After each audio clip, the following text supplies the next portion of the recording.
Sidang peninjauan kembali dari mantan terpidana kasus pembunuhan Vina dan Eki, Saka Tatal, menghadirkan sejumlah saksi yang mengungkap fakta mencengangkan. Salah satu saksi bahkan menangis menyampaikan apa yang dialaminya pada saat penyidikan oleh polisi dalam kasus pembunuhan Vina 8 tahun silam. Kuasa hukum Saka Tatal juga ikut larut dalam kesedihan saat mendengarkan kesaksian tentang sejumlah tindak kekerasan yang didapat oleh saksi.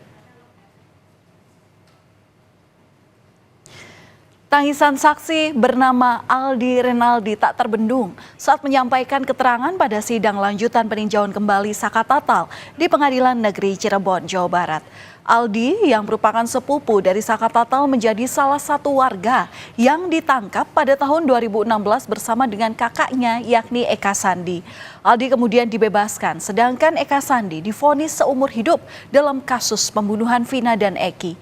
Aldi pun menangis tatkala bercerita mengenai penyiksaan yang dilakukan oleh oknum polisi selama proses penyidikan berlangsung. Rudiana, akhirnya saya tuh masuk penjara itu sampai kayak di neraka, Pak. Saya udah ngerasain ya di neraka satu. Bener-bener sampai nggak bisa pulang tuh bener-bener sama Bang Jaka itu jam 4:30. Saya mau pulang aja keluar dari kali udah ngesot, Pak. Sampai saya jalan ke atas tua itu, ada yang nanya, maling apa itu? Orang pada ngomong, itu maling. Orang saya bukan maling, itu masih kecil, Pak. Bukan maling, bukan apa, tapi saya dibilang maling. Akhirnya 1 bulan saya baru bisa jalan, bisa makan, Pak.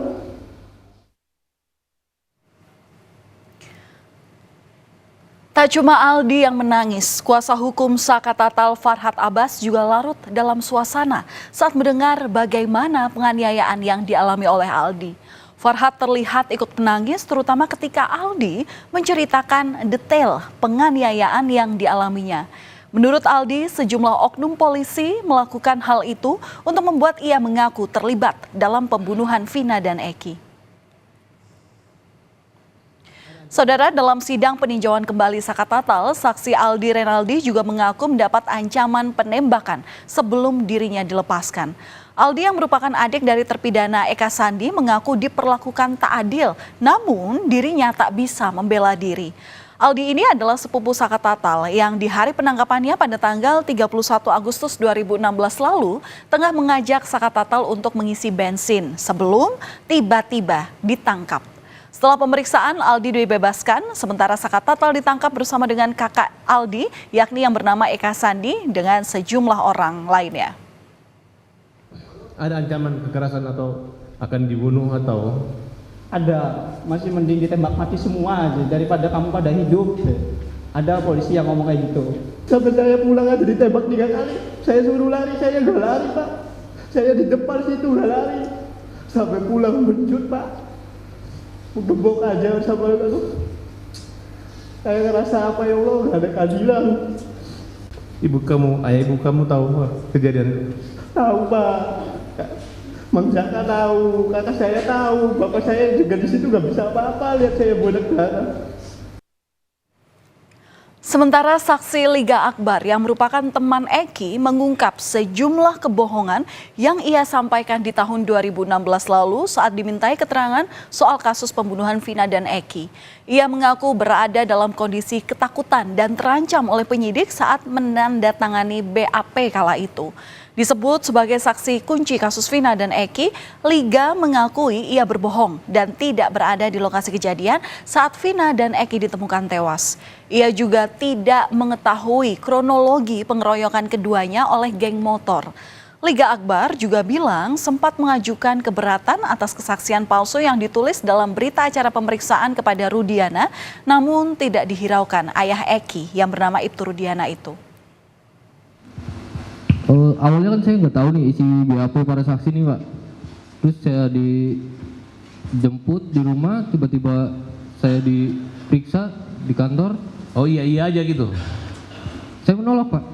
Oh menolak, tapi menolak. Kenapa faktanya ada di tulisan tersebut ataupun di pengadilan? Tetap dipaksa, dia bilang katanya, ini nggak usah bohong, kamu ada di situ katanya. Ada ancaman? Ancaman atau teror atau intimidasi? Hanya bilang begitu saja sih, Pak.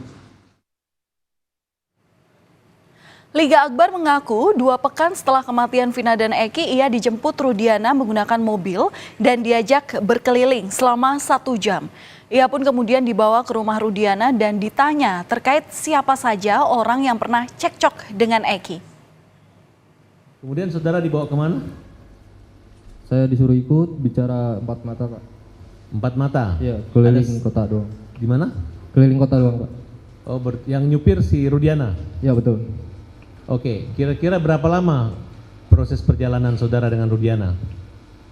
Oh, hanya sejam kayaknya, Pak. 1 jam? Iya. Apa yang saudara dapatkan, yang saudara bicarakan ketika berada di dalam mobil keliling-keliling kota tersebut? Bapaknya almarhum itu menanyakan pernah ada masalah dengan siapa? Saya jawab dengan Rivaldi dulu. Almarhum itu menjelaskan, kenal nggak ini sama foto lewat HP? Foto siapa aja? Foto Rivaldi saja, Pak. Ya. Dan di tengah berlangsungnya sidang pengajuan kembali Saka Tatal, ayah Eki, Ibtu Rudiana muncul di depan publik. Sebelumnya sosok Ibtu Rudiana ini kerap disebut menghilang karena sulit ditemui setelah menyampaikan pernyataan terkait kematian putranya di media sosial beberapa waktu lalu. Ia pun menjawab seputar proses penangkapan para terpidana kasus pembunuhan Vina dan Eki yang menurut Ibtu Rudiana ia lakukan berdasarkan keterangan saksi AF dan Dede di tahun 2016. Nah, pernyataan ayah Eki atau Ibtu Rudiana ini disampaikan kala bertemu dengan keluarga Vina dan kuasa hukum keluarga Vina Hotman Paris di Cirebon, Jawa Barat. Rudi saat itu menyebut sebagai pelapor ia tak terlibat dalam penyidikan kasus pembunuhan putranya Eki dan Vina. Ia mengaku hanya mencari keberadaan orang-orang yang diduga terlibat dalam pembunuhan itu. Namun proses selanjutnya ia serahkan kepada penyidik.